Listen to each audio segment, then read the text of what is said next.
Good morning students. Hindi में हमने chapter second किसान और दैत्य की रीडिंग कर ली थी। अब हम इसका अभ्यास कार्य करेंगे। इससे पहले ये कुछ शब्दार्थ दे रखे हैं।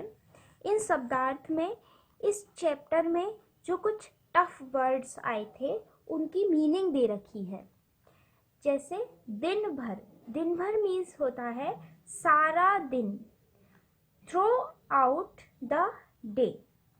तल्लीनता से, तल्लीनता से मीन्स होता है मन लगाकर, वेरी अटेंटिवली। दनादन, दनादन मीन्स होता है तेजी से, लगातार, रैपिडली। दृष्टि, दृष्टि मीन्स होता है आंखें या नजरें, आईज।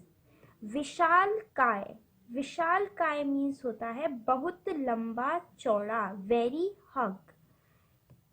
दैत्य, दैत्य मीन्स होता है राक्षस, डिमोन। भयंकर, भयंकर मीन्स होता है डरावना या फ्राइटनिंग। हिम्मत मीन्स होता है साहस या करेज।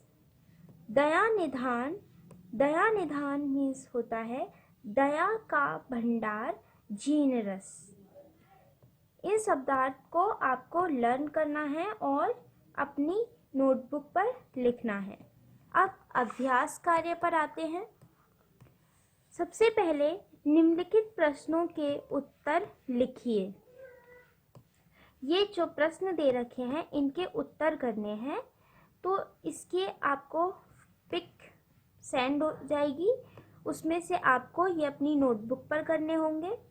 अब नेक्स्ट पर आते हैं। कोष्ठक से सही शब्द चुनकर रिक्त स्थानों की पूर्ति कीजिए। ये जो कोष्ठक दे रखे हैं इनमें जो सही है उसको चुनकर हमें इन रिक्त स्थान को भरना है। सबसे पहले किसान बहुत था। किसान बहुत क्या था? अमीर था या गरीब? क्या था? गरीब। तो हम यहाँ गरीब लिखेंगे। किसान बहुत गरीब था। किसान दिन भर में काम करता था। किसान दिन भर कहाँ काम करता था? खेतों में या घर पर? खेतों में। कहाँ करता था? खेतों में। तो हम यहाँ लिखेंगे खेतों में। अब नेक्स्ट है का चेहरा बहुत भयंकर था। किसका चेहरा बहुत भयंकर था? किसान का या दैत्य का? किसका था? दैत्य का। तो हम यहाँ लिखेंगे दैत्य। नेक्स्ट है पहली बार किसान ने खेत में बो दिए। पहली बार किसान ने खेत में क्या बोए थे? आलू। तो हम यहाँ लिखेंगे आलू। दैत्य 2 बार किसान की बुद्धि से गया। क्या गया? वो हार गया या जीत गया? हार गया। तो हम यहाँ लिखेंगे हार। दैत्य 2 बार किसान की बुद्धि से हार गया। अब नेक्स्ट है सही मिलान कीजिए।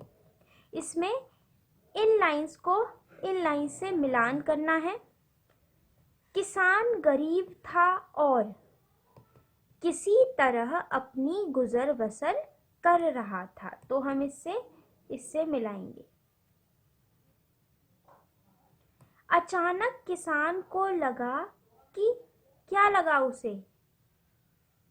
जैसे कोई उसके पास खड़ा है। जब वो काम कर रहा था खेत में तो उसे लगा था कि जैसे उसके पास कोई खड़ा है। जब दैत्य अपना हिस्सा लेने आया तो उसे क्या मिला? उसे टहनियां और पत्ते ही मिले। तुम इसमें जो कुछ भी पैदा करोगे उसका आधा भाग मैं लूंगा। दैत्य ने किसान से बोला था ना। दैत्य वहां से चला गया और फिर कभी उधर नहीं आया। किसान किसने कहा? नेक्स्ट है किसने कहा। ये जो लाइंस दे रखी हैं हमें बताना है कि इस लाइन को किसने कहा था, किसान ने या दैत्य ने। दया निधान क्या आज्ञा है, ये किसने बोला था, किसान ने। तो हम यहाँ लिखेंगे किसान ने। यह खेत मेरे दादा का है, यह किसने बोला था कि यह खेत मेरे दादा का है, दैत्य ने। तो हम लिखेंगे यहाँ दैत्य ने। इस खेत में जमीन के ऊपर जो भी उगेगा वह आपका होगा, यह किसने बोला था, किसान ने। मेरा हिस्सा कहाँ है, ये किसने बोला था, दैत्य ने। आपका हिस्सा जमीन के नीचे है दया निधान, ये किसने बोला था, किसान ने। ओके, ये आपको पूरी एक्सरसाइज अपनी नोटबुक पर करनी है। अब नेक्स्ट है व्याकरण। इसमें कुछ व्याकरण से रिलेटेड वर्क है। समानार्थी या पर्यायवाची शब्द, समानार्थी या पर्यायवाची एक ही होते हैं। समानार्थी मतलब जिनका अर्थ समान हो, लेकिन शब्द तो अलग हो लेकिन अर्थ समान हो, ऐसे वर्ड्स को बोलते हैं समानार्थी या पर्यायवाची। एक से अर्थ वाले शब्दों को समानार्थी या पर्यायवाची शब्द कहते हैं। निम्नलिखित शब्दों के पर्यायवाची शब्द याद कीजिए। ये जो पर्यायवाची शब्द हैं इनको आपको लर्न करना है। घर, घर के पर्यायवाची हैं गृह, मकान, भवन, सदन। क्या है, गृह, मकान, भवन, सदन। गरीब, गरीब के पर्यायवाची हैं निर्धन, दरिद्र, धनहीन, कंगाल। निर्धन, दरिद्र, धनहीन, कंगाल।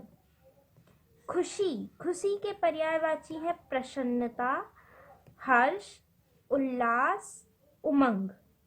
प्रसन्नता, हर्ष, उल्लास, उमंग। जमीन, जमीन के पर्यायवाची है भूमि, धरती, पृथ्वी, भू। भूमि, धरती, पृथ्वी, भू। ये आपको लर्न करने हैं।